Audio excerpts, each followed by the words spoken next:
Hello dear बच्चों, तो finally CBSE ने आपके लिए पोर्टल ओपन कर दिया है और जो इंपॉर्टेंट इन्फॉर्मेशन सीबीएसई ने दी है वो ये है कि अब आपको अपना लॉगिन नहीं करना है। आपका लॉगिन जो है वो स्कूल करेगा। यस, आपको किसी तरह का लॉगिन नहीं करना है। आपको कोई एफिलिएशन नंबर ढूंढने की जरूरत नहीं है। ये एफिलिएशन नंबर जो सीबीएसई ने यहाँ पे बोला है वो एक्चुअल में ये यहाँ पे देखिए, enter your affiliation number as user ID and password.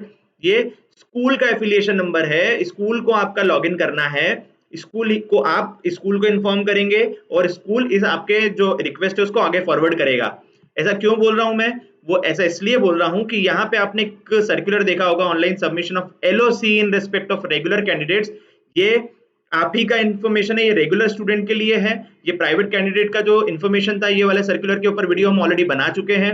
ये रेगुलर स्टूडेंट जो हैं वो स्कूल के थ्रू उनको जो सबमिशन है वो करना पड़ेगा अपने फॉर्म का। तो कैसे करना पड़ेगा वो मैं आपको बताता हूँ इस वीडियो में आगे। तो चलिए हम बात करते हैं इस सर्कुलर की। इस सर्कुलर में सीबीएसई ने क्या बोला है।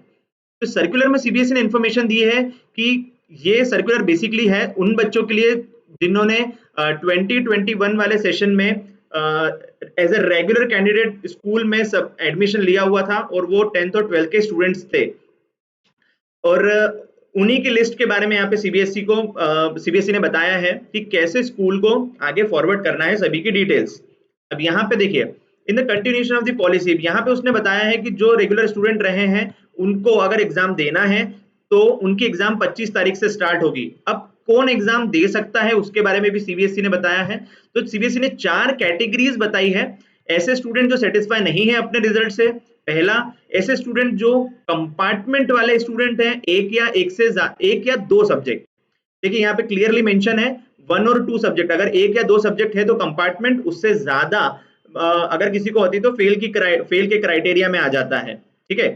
फिर तीसरा केस है नॉन कंप्यूटेबल केसेस, मतलब ऐसे कई स्टूडेंट थे जिनका जो रिजल्ट है वो किसी रीजन से कैलकुलेट नहीं हो पाया और टेबुलेशन पॉलिसी के अंडर नहीं बन पाया, तो उन लोगों का भी जो एग्जाम है वो सीबीएसई लेने वाला है। तो ये सी वाली कैटेगरी हो गई। और सिक्स्थ सब्जेक्ट केसेस, देखिए ये सबसे इंपॉर्टेंट बात है। सिक्स्थ सब्जेक्ट केसेस का मतलब क्या? तो सिक्स सब्जेक्ट केसेस का मतलब है कि ऐसे स्टूडेंट जिन्होंने 6 सब्जेक्ट ऑप्ट किए हुए थे, वो उनमें से 5 में से एक सब्जेक्ट, जो मेन 5 सब्जेक्ट में थे उसमें से एक सब्जेक्ट में उनको कंपार्टमेंट थी और छठे सब्जेक्ट में वो फेल थे। तो छठे सब्जेक्ट को मिला के वो पास तो हो गए थे, लेकिन एक सब्जेक्ट में तो कंपार्टमेंट थी। तो जो अगर मेन सब्जेक्ट में आपको कंपार्टमेंट है तो वो आपको देनी पड़ेगी। यहाँ पे क्लियरली ये चीज मेंशन है। आप पढ़ सकते हैं, the candidates who have appeared as a regular candidate in 6 subject in 2021 and declared as pass but could not clear any one subject from 5 main subjects। तो एक सब्जेक्ट अगर आपने क्लियर नहीं किया है मेन सब्जेक्ट में से, 5 मेन सब्जेक्ट में से, और आपकी रिजल्ट पास की आई है, तो भी आपको एग्जाम देनी ही पड़ेगी उस पर्टिकुलर सब्जेक्ट की। अब आगे सीबीएसई ने मेंशन किया क्वालिफाइंग क्राइटेरिया क्या रहेगा, कि जो ए वाली कैटेगरी है वो अभी नई ऐड हुई है सीबीएसई की हर साल वाली कंपार्टमेंट या इंप्रूवमेंट एग्जाम में। तो वो इस साल एलिजिबल रहेंगे अगर वो सेटिस्फाइड नहीं है। कौन सी कैटेगरी? Category A. अगर आप सेटिस्फाइड नहीं है तो आप इस एग्जाम में पार्टिसिपेट कर सकते हैं। और कैसे करना है, जैसा कि मैंने आपको बताया, स्कूल जाके ही आपको करना है। और बी सी डी जो है वो रेगुलर हमेशा की ही तरह सीबीएसई ने उसके रूल्स रखे हैं, कोई रूल्स में चेंजेस नहीं किया है। अगली इंफॉर्मेशन सीबीएसई ने फोर्थ पॉइंट में ये दी है कि कैसे आपको अपना जो रजिस्ट्रेशन है वो करना है। तो आपको कुछ नहीं करना है, जैसा कि मैंने बताया, आपको कुछ नहीं करना है। आपको जाना है स्कूल, मतलब इतना तो करना पड़ेगा कि स्कूल जाना है और स्कूल जाके बताना है कि हम इसी सब्जेक्ट में इंप्रूवमेंट एग्जाम देना चाहते हैं, या हम जो है कंपार्टमेंट के स्टूडेंट है तो हमको कंपार्टमेंट देना है। तो ये चीज आपको स्कूल में इन्फॉर्म करनी पड़ेगी। और स्कूल ही एलओसी, देखिए यहाँ पे कई जगह पे मेंशन है एलओसी। एलओसी का मतलब क्या? List of candidates. List of candidates जो है वो स्कूल्स फॉरवर्ड करेगा सीबीएसई को। यस, स्कूल सीबीएसई को आपके लिस्ट को फॉरवर्ड करेगा, क्योंकि आप स्कूल के रेगुलर स्टूडेंट थे सेशन 2021 में, इसलिए आपका जो कैंडिडेचर है वो स्कूल ही फॉरवर्ड करेगा अगर आप एग्जाम में पार्टिसिपेट करना चाहते हैं तो।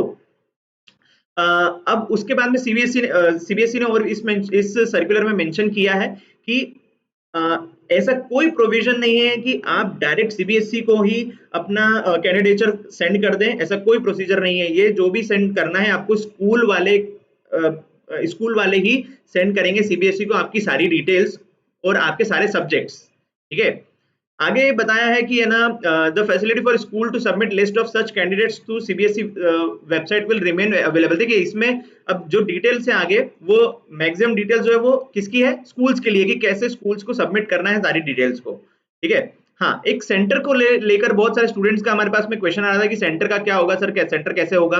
तो सेंटर जो है, डेजिग्नेटेड सेंटर जो है वो सभी जगह सीबीएसई ने वही रखे हैं जो उन्होंने पहले से बनाए हुए थे, वहीं पे एग्जाम होगा और स्टूडेंट को भी वहीं एग्जाम देने जाना पड़ेगा। सेंटर्स जो सीबीएसई ने ऑलरेडी बनाए हुए थे वो फिक्स्ड है, उसके अलावा कोई भी सेंटर में चेंजेस नहीं होगा।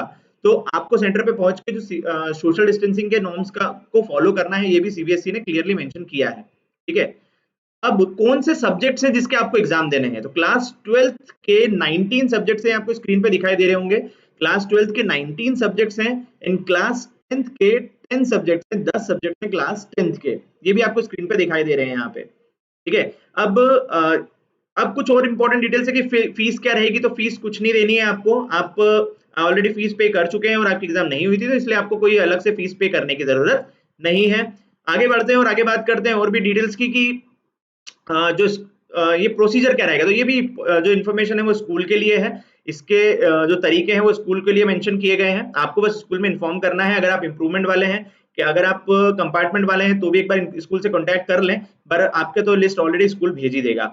तो बच्चों ये थी इन्फॉर्मेशन सीबीएसई की जो लेटेस्ट सर्कुलर आया है उसकी, और डेट शीट का वीडियो आपने देख ही लिया होगा, हमने डेट शीट का वीडियो ऑलरेडी जारी कर दिया है। अगर आप इस सर्कुलर को पढ़ना चाहते हैं तो ये आपको सीबीएसई की ऑफिशियल वेबसाइट पे मिल जाएगा। ये यहाँ पे सबसे पहला सर्कुलर है ये रेगुलर बच्चों का, सेकंड सर्कुलर है प्राइवेट कैंडिडेट्स का। तो इस वीडियो के लिए बस इतना ही। अगर आपको कोई भी डाउट है, कोई भी कंफ्यूजन है, तो आप हमें कमेंट करके पूछ सकते हैं। हम जल्दी ही जो प्रैक्टिस है मैथ्स में, फिजिक्स में, ऐसे सब्जेक्ट्स में कोशिश कर रहे हैं कि जल्दी से जल्दी हम इसकी प्रैक्टिस को भी चालू कर दें, ताकि आप अपने इंप्रूवमेंट एग्जाम के पहले अपना इंप्रूवमेंट कर पाओ, अपनी तैयारी कर पाओ। तो इस वीडियो के लिए बस इतना ही। Thank you so much everyone for watching.